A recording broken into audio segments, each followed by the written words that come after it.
R.K. Tyagi, Mr. Janvinder Strom, Srimati Shikha Gupta, Mr. Vishweshwar Rao Japala, and Brigadier Bhalla. And as session chairperson, Dr. Sunil Gupta, and a moderator, Colonel K.V. Kuber.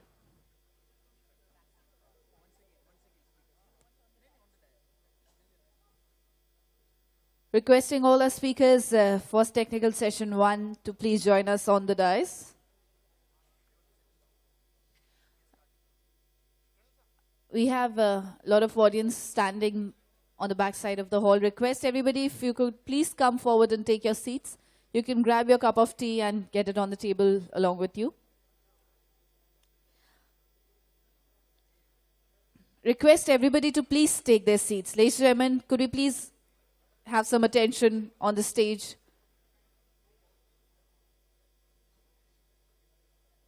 We understand networking is important, but we need to start with our technical session 1.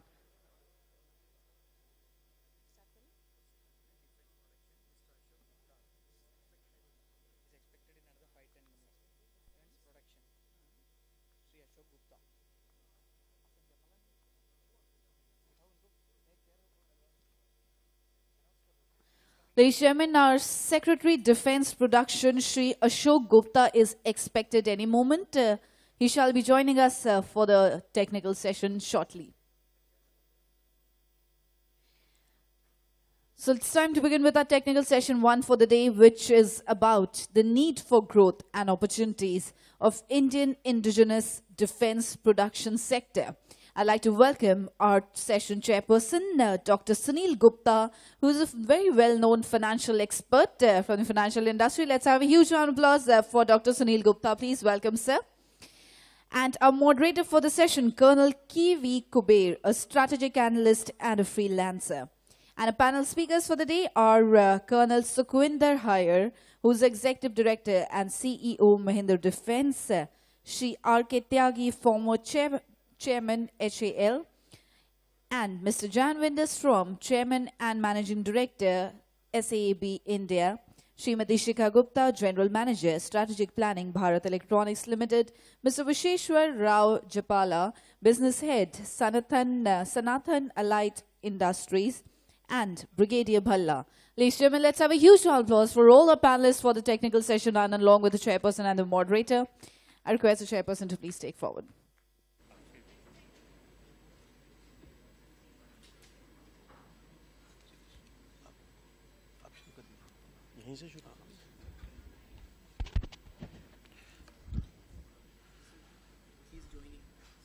एक chair लगवा दो हाँ हाँ डलवा दो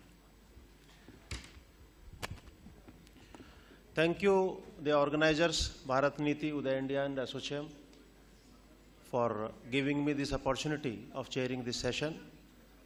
The topic of the session is growth of the defense industry, opportunities of the growth defense industry in India. Friends, after this new government started the Make in India project running in this country, the defense came into picture after a short while, that in the defense sector also we should go ahead with the indigenization and the self-reliance, what the topic is of the today's conference. There are tremendous opportunities, not only in the capex sector, but also in the upgradation sector. Upgradation sector is having the much more amount allocated than the capex sector. But normally what we hear in the news, that the capex sector, so much our government is purchasing and so much is the acquisition is being done. But as far as upgradation is concerned, this can be very much done by the Indian industry sector. Whether or in this sector also, I would like to mention that our industries can take part in the offset also. So for further, I would like to invite the speakers. Sequence नहीं है मेरे पास. Mr. Kuber is requested to start the proceedings.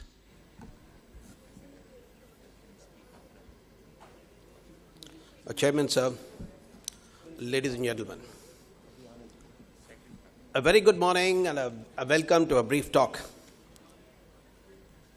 on the need for growth and opportunities in indigenous defense production.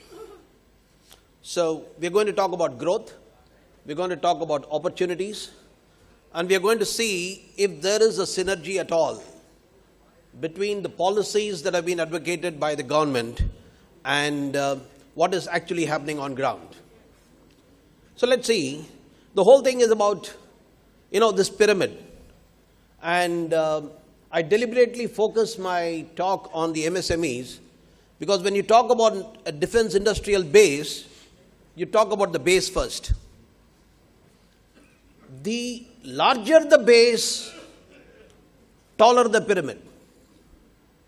Stronger the base, fundamentally elevated the pyramid. If we forget the base, the pyramid will not stand. Let this point be made very, very clear, and let us focus our entire development towards the fundamental strengthening of the MSMEs in the country.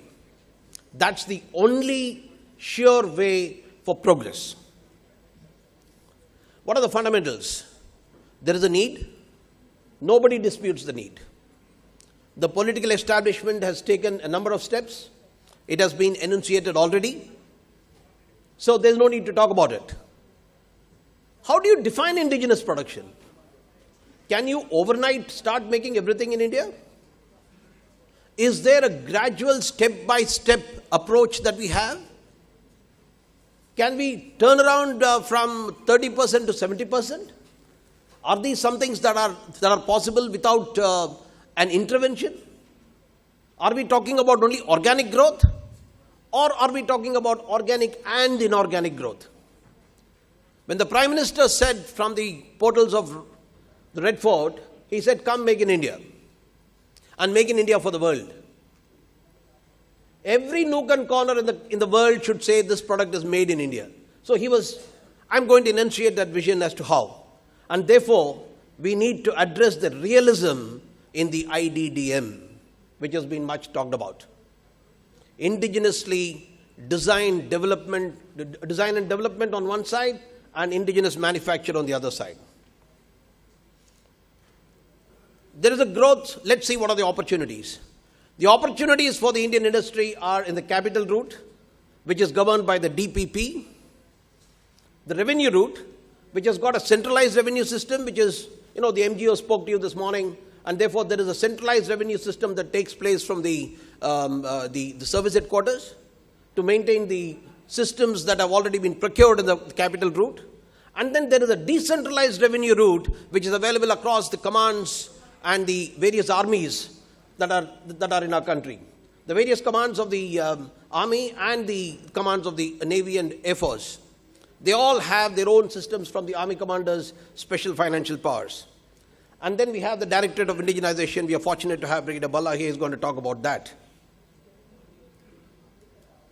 One major opportunity we have is in offsets. And therefore, we are going to see, have we enabled, facilitated the Indian industry to participate in offsets enough? We have taken some great steps. We have changed the policy every 2 years. But is that enough? And if you want to ever progress, it's all about exports. Today morning, if you have seen in the Economic Times, there is a statement. Export-oriented units will bounce back first.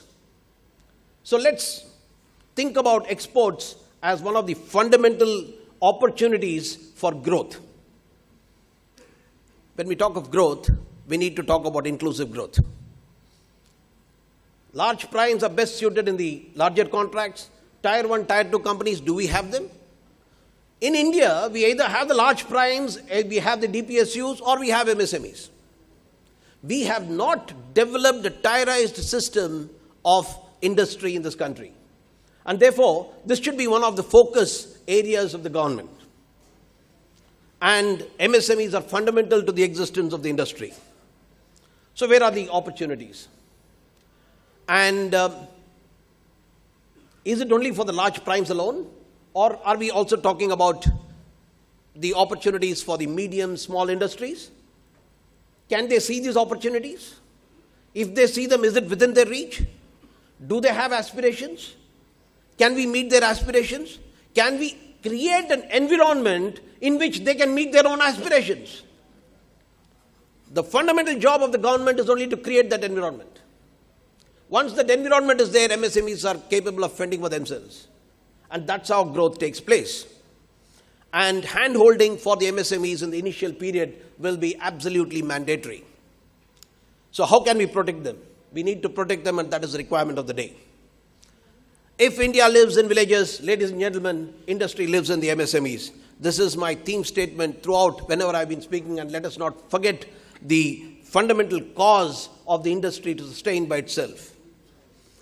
In this DPP, there have been 11 mentions of MSMEs, and that's a very great step, and therefore I'll skip it. It is there in the forward where it says, it provides greater impetus to MSMEs. It is there in the preamble, enhancing the role. It is there in offsets where they provide the multipliers of 150%. It is there in the make procedure where the projects are earmarked in make 1 for projects less than 10 crores. It is there in the make procedure for make 2, which is industry funded for less than 3 crores. It is there in the annual acquisition plan make, where they will invite the small and medium industry associations to be a part of it. Feasibility studies, they will be a part of this. The guidelines for listing, shortlisting of Indian vendors, they have relaxed the norms for the MSMEs.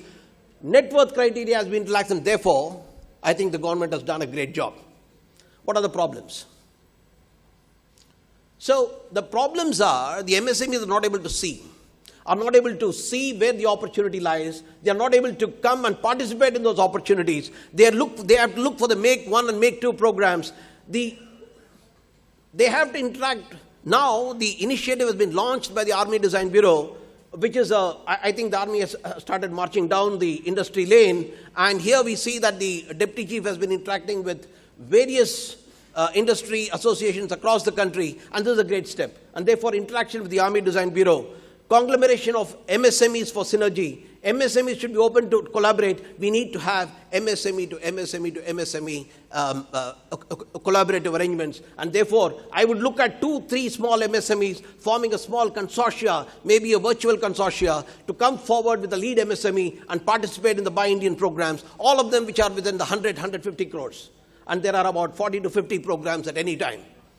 So this is an opportunity that we need to do. So we need to look at these opportunities, put them forward in the Make 1 and 2, and encourage the foreign OEMs to interact more with the MSMEs. What about exports? As an opportunity, exports is a very great motivator and enhancer in growth.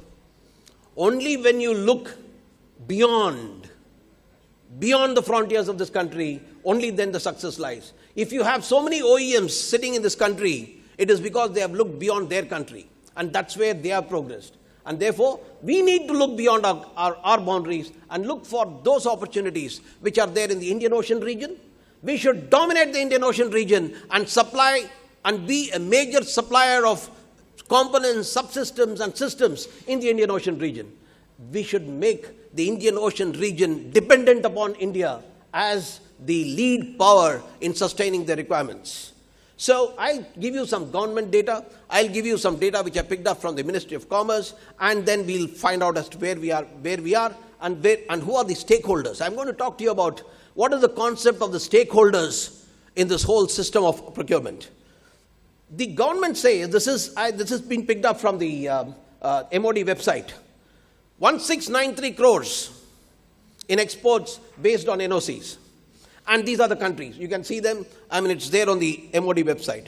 Now I'll talk to you about 8801. In 8801 itself, I'm able to see, 3901 $25 million, $2 million, $3 million across various countries. You can see how 8801 for balloons, which are the countries, the top countries which have been importing the subsystems and components from India. Australia, Bangladesh, Botswana, and the name goes on. 8802, this is, I'm talking about all those ITCHS codes which are defined in the industrial license category list, which is the government data. 8803, Russia, Israel, China, Switzerland. 8804, Brazil, Germany. This I'm just giving you as an idea to say that plenty of exports are already taking place. This is from the DGFT, the Ministry of Commerce. Exports of 88, Chapter 88 at large. I'm giving you the top 10 countries where we have been exporting. Sri Lanka, UAE, USA, Germany. I mean, it seems to be pretty impressive. 93, this is all about military weapons. The top 10 countries again, France, USA, it starts from here. And what are we talking about? We are talking about $6 million, $3 million. 8710, tanks and warships. We are talking about again 140 million, 12 million. As far as 8906, which is all about warships, we are talking about 54 million. So there is some good work that is taking place in exports. I'm giving you a different perspective here, which is not a part of the license list which has been given by the government. Now, 8526 is one of the areas, radars, apparatus, which is also protected. You must have seen in the Hindustan Times, which carried a thing saying that night vision goggles are available from Amazon. I mean, you must have read it today. I just checked out, that is chapter 9004. 9004 4-digit code, which is restricted, is available to you today. And that too made in the USA. What does it speak? It speaks about the aggressive nature of exports that these countries are doing. And we need to follow that. We need not be restricted all the time by the ITCHS code. We have to create and formulate an ITCHS code and make those restrictions free if they are made free elsewhere, because we are also signatories to the WTO. A snapshot of exports across will show you that we are already talking about 3705 crores, in 3705,000 crores, and about $4.18 billion in exports across 8526, across 8901 and others. There are some very great Indian companies who are exporting. This is very, very small. I just wanted to give this shot to tell you, Accord Systems and Software, for example, about more than 10,000 aircrafts of the US use the receivers from Accord Systems and Software. They are on the ISRO missions. Every missile in India does it. You talk about Astra Microwave. You talk about global engineers. They have been exporting for the last 20 years. They have been exporting. They are the largest exporters of concertina coils. We need to exploit these companies. VEM Technologies, actuators. If you talk of IDDM, they are saying, I'll make a missile myself, the backyard of BDL. So here it is, General Optics, Alpha Design Technologies. So you have a number of companies that are doing. There is a very great provision which is available in the offset guidelines. Offset guidelines, avenues for discharge, it begins with the statement, 3.1a. Direct purchase and or execution of export orders. You know, when we conceived this in 2006, I was the chief architect of the offset policy at that time. It went out of my desk. And I'll tell you, when we conceived this, the thought process was export orders, execution of export orders by OEM will enhance and give opportunities to the Indian industry. And therefore, what it means, the OEM with its global reach across various countries should be able to identify opportunities for us and then find out what opportunity can be exploited by using an Indian company.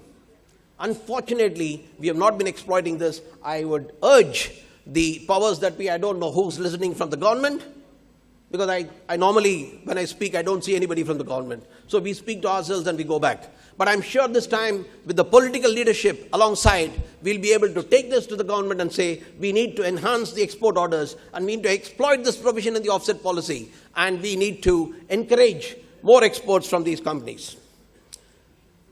There is a policy on regulatory of exports, free items. I just wanted to show you how ridiculous we are. tents, parts and accessories, uniform, clothing. I mean, is this something we want to talk about?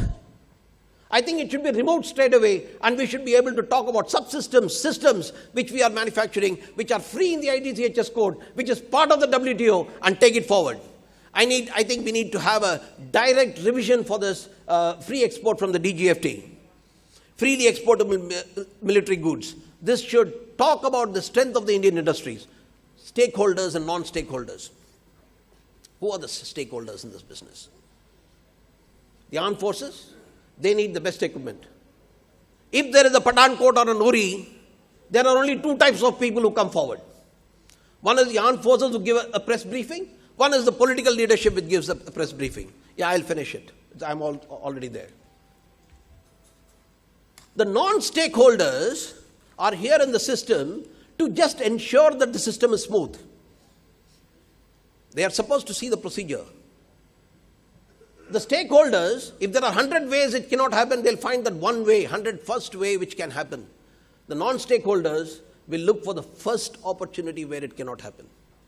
This attitude of the non-stakeholders should change. If you see an analysis of the DPP 2016, if there are 137 weeks in the whole process, the planning process is excellent. Within 2 months, AON is accorded by the Raksha Mantri.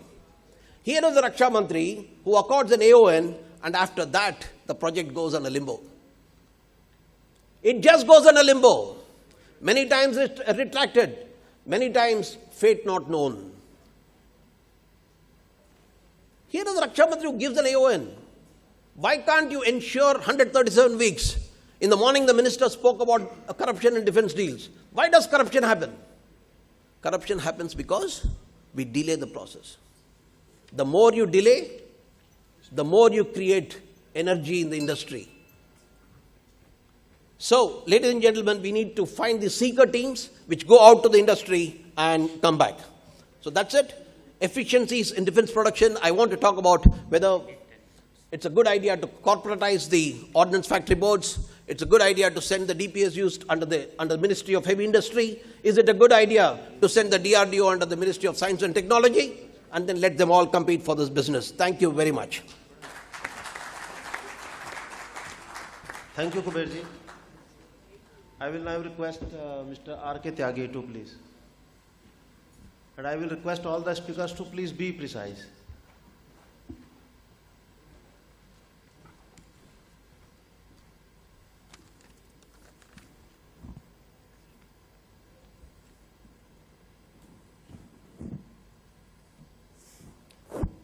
Session Chairman, dignitaries on the dais, the speakers, office bearers and the leading lights for Bharat Niti, Uday Bharat, Diya, ASSOCHAM, all the delegates, and friends from media.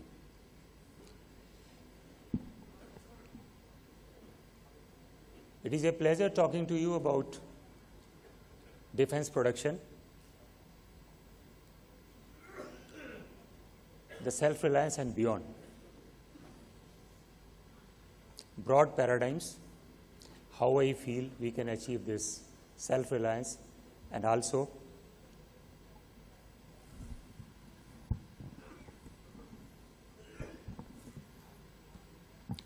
what can we do on a long term, 10 years, 15 years from now. Mr. Manohar Parrikar, Honorable Raksha Mantri, while speaking on ST Leadership Forum a few days back, told that we have already placed orders worth 2.5 trillion rupees in last 2 years on the industry. And next few years we'll see the placement of orders to the tune of 5.73 trillion rupees. That means entire backlog we plan to clear in next 5 to 7 years. In last 2 years, thanks to the dynamic policies and decision makings of MOD, AONs worth 2 lakh crore have been agreed upon, and 90% of that goes to the indigenous industry. That means indigenous industry is in for big participation in the growth opportunities of defense sector. He also informed that defense budget today is 1.65% of GDP, and there has been an increase of 13% over last 1 year. Who are the players in defense production today? When we talk of an ecosystem, today in defense, we talk about 9 DPSUs. We talk about 41 ordnance factory boards. We talk about 50 and odd DRDO labs and 150 private players and many eminent players like Mahindra's, L&T, Reliance and Tata's. 50 of these private players today are a part of global supply chain.